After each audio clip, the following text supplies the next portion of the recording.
Lobby.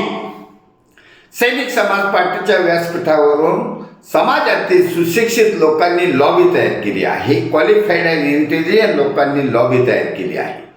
कारण राजकारणामध्ये 90% भ्रष्टाचारी गुंड प्रवृत्तीच्या लोकांनी जी घाण केलेली आहे ती घाण साफ करण्यासाठी एक मोहीम सुरू केलेली आहे.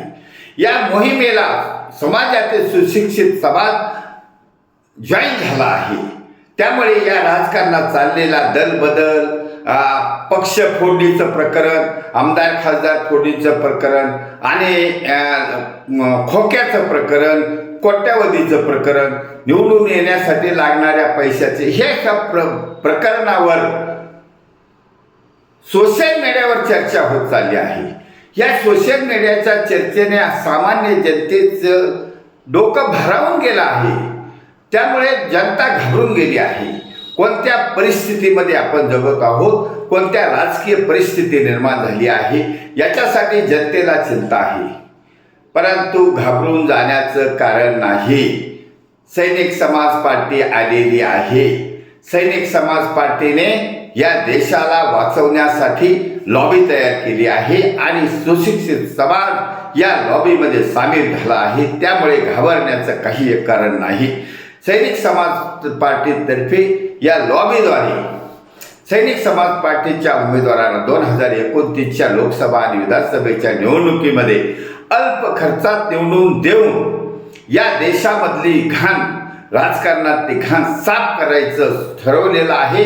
त्यामुळे ही लॉबी एक स्ट्रॉंगफुल अशी एक असेंब्ली तयार झाली आहे आणि त्यामुळे हे लॉबी पुढे जाऊन या देशामध्ये छत्रपती शिवाजी महाराजांच्या रयतेच्या राज्याची पुनरावृत्ती करण्यासाठी सैनिक समाज पार्टीचं खास सरकार सत्तेवर बसवण्यासाठी सैनिक समाज पार्टीच्या उमेदवारांना अल्प खर्चात निवडून देऊन या देशातील राजकारण बदलणार आहे, क्रांती घडणार आहे. आणि आम समाजातील नागरिकांनी या लॉबीमध्ये सामील झाल्यामुळे या लॉबीची ताकद एवढी वाढली आहे की फ्रॉम दिल्ली ते गल्ली ते दिल्ली पर्यंत याची चर्चा होत चालली आहे. त्यामुळे आम समाजातल्या माणसाला घाबरायची गरज नाही. काही होत नाही. कोणी आपला देश हिरावून होऊ शकत नाही. कारण जरी या राजकारणात 90% गुन्हेगारी प्रवृत्तीचे घुसले असले तरी त्यांना सत्तेबाहेर करण्याची आयडिया, फॉर्म्युला सैनिक समाज पार्टीने समाजाच्या हाती दिलेला आहे आणि समाज त्या फॉर्म्युल्यानुसार या देशामध्ये नक्की सैनिक समाज पार्टीचं खास सरकार सत्तेवर बसवणार आहे, जे की राजा हरिश्चंद्राच्या सत्तेच्या राज्याची पुनरावृत्ती होणार आहे. छत्रपती शिवाजी महाराजांच्या राज्याची पुनरावृत्ती होणार आहे.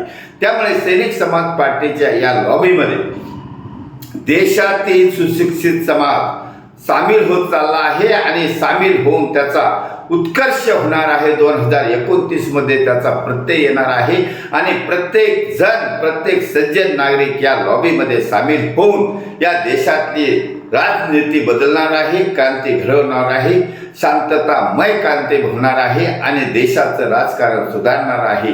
आणि त्यामुळे घाबरण्याचं कोणतेही कारण नाही.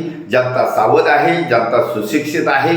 या चर्चेचा जे चालू आहे चर्चा पक्ष फोडीच्या आणि आमदार खासदार फोडीच्या या चर्चेला पायबंद घातला जाणार आहे, जेणेकरून या लॉबी या देशातील राजकारण स्वच्छ करण्यासाठी निघालेली आहे आणि जनताच्या लॉबीमध्ये सामील होऊन या लॉबीला यशस्वी करणार आहे. कारण ही जनतेची लॉबी आहे. धन्यवाद. भारत वर्ष की जय. छत्रपती शिवाजी महाराज की जय. सैनिक समाज पार्टीचा विजय असो.